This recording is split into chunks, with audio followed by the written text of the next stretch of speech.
USA History Guy, today thinking about the President's Club.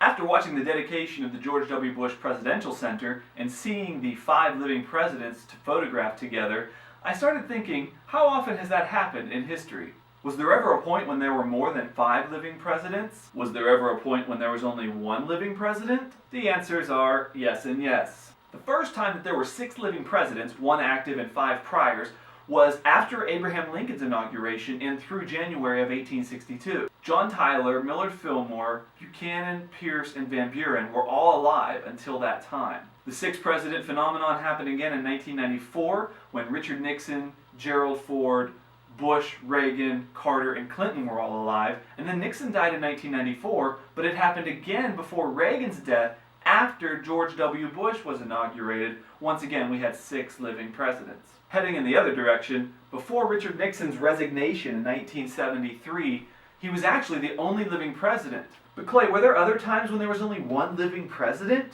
Why, yes there was!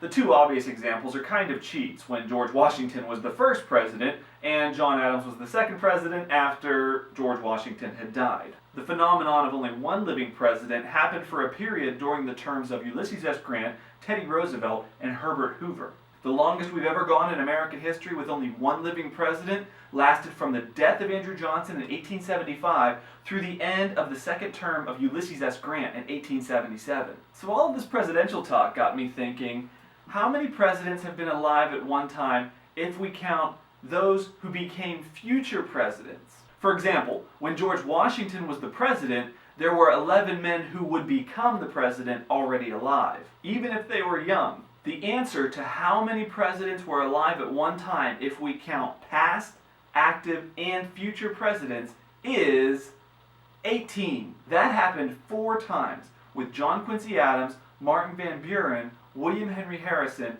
and James K. Polk. So basically, half the presidents in American history were almost all alive at one point during the presidencies of those men. No word yet on how many future presidents are still out there currently, but stay tuned. And who knows, one of them might just be you. So there you have it, more than you ever needed to know about living presidents past and present. Be the star conversationalist at your next gathering, or maybe use this information to pitch a teacher on an upcoming research topic. If you want me to answer other questions in the future, just leave them in the comments and subscribe for more from USA History Guy.